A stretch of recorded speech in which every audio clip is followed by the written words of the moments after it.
Un inconnu à Tourneboule. Dans le pays de Tourneboule, il y avait des tas de créatures, toutes plus étranges les unes que les autres. Parmi toutes ces créatures, il y avait Ed. Ed était un pantin de bois au pied de ressort. Quand il décidait d'aller se balader dans la rue, il ne marchait pas comme tout le monde, non. Ed sautait. Et il devait énormément se concentrer pour ne pas sauter trop haut. Parce que souvent, il se retrouvait coincé au sommet des arbres, et c'était jamais très pratique, ni pour lui ni pour personne, à vrai dire. À Tourneboule, tout le monde connaissait tout le monde. Chacun vivait sa vie comme il le voulait, et tout le monde s'entendait bien. Il suffisait de laisser les autres faire ce qu'ils avaient envie de faire sans s'en mêler, et jamais aucune dispute n'éclatait entre les habitants. Tourneboule était donc un village tranquille, où il faisait bon vivre. À Tourneboule, chacun avait un rôle bien précis. Ed était chargé de l'éclairage et de la décoration. À vrai dire, grâce à ses ressorts, il arrivait à sauter tellement haut qu'il pouvait tout décorer en un clin d'œil. Une fois, il avait même réussi à allumer les étoiles à la main, ce qui était quand même extrêmement rare. Les habitants de Tourneboule n'étaient pas habitués à avoir des visiteurs.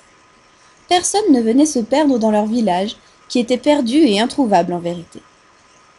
Alors, un jour, quand quelqu'un que personne n'avait jamais vu arriva en ville, ce fut un événement à nul autre pareil. Il y avait un étranger à Tourneboule. On aurait dit une sorte de robot, mais il avait des mains et des pieds de grenouille, et dans son dos étaient solidement attachées 3 petites fusées très puissantes. Lorsqu'il arriva à Tourneboule, tout le monde le regarda en silence. Il s'appelait Groc. « Je cherche Ed », dit-il de sa voix mécanique. Quand il entendit son prénom, Ed sortit de la foule et s'approcha de l'étrange robot. « Que me veux-tu, robot ?» Ed n'était pas très courageux, mais à vrai dire, ce robot ne lui faisait pas vraiment peur. Il savait que s'il tentait de s'en prendre à lui, tout le village de Tourneboule serait là pour le défendre. Le robot regarda Ed de haut en bas et répondit. « Je m'appelle Groc. Je peux aller chatouiller le soleil si je veux.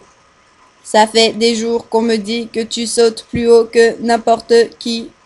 Alors je voulais voir ça de mes propres yeux. » Ed fronça le nez un instant. Ce robot bizarre avait fait tout ce chemin seulement pour le voir sauter? C'était étrange.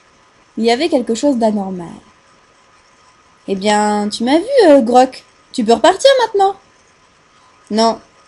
Je suis sûr que je saute bien plus haut que toi.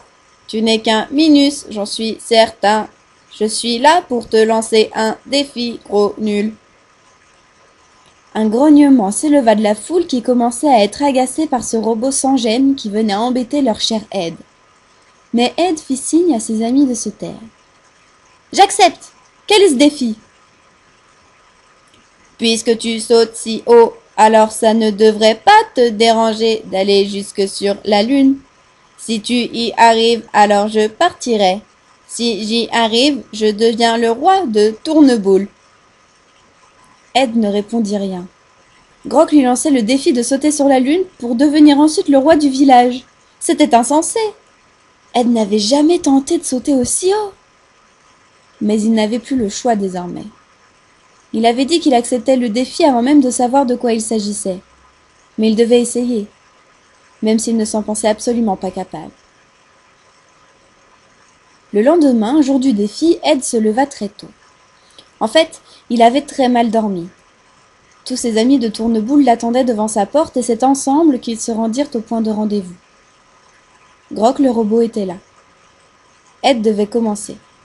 Il inspira un grand coup. La lune, ce n'était pas si haut après tout. Il allait y arriver. Il devait y arriver. Il mit un peu d'huile dans ses ressorts, recula, et se mit à courir à toute vitesse, et sauta, et il se sentit monter encore dans le ciel. Mais il n'atteignit pas la lune. Il toucha un des nuages qui l'entouraient, mais il retomba, penaud. Si Groc faisait mieux que lui, alors il deviendrait le roi de Tourneboule. Ed s'en voulait terriblement. Comme tous les autres, il regarda le robot s'élancer. Il allait haut, de plus en plus haut, mais... Oh ! Groc, le robot, trichait. Ses fusées le faisaient aller haut, mais il avait surtout tendu un fil entre lui et la Lune. Il allait réussir à y aller juste grâce à ce fil. À moins que...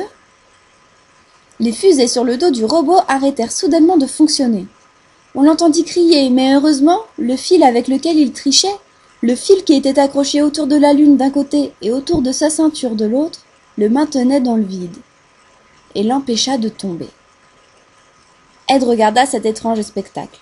La Lune, haute et lointaine dans le ciel, et un fil qui en tombait, avec au bout un robot idiot et tricheur. Grok était en très mauvaise posture. Il était très haut dans le ciel et si jamais le fil se cassait... Non, Ed ne pouvait pas le laisser là, comme ça.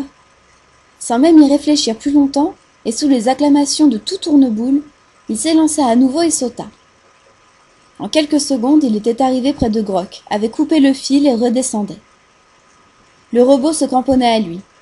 Ils arrivèrent en douceur sur l'herbe tandis que la foule accourait en criant « Tricheur! Grok le tricheur !»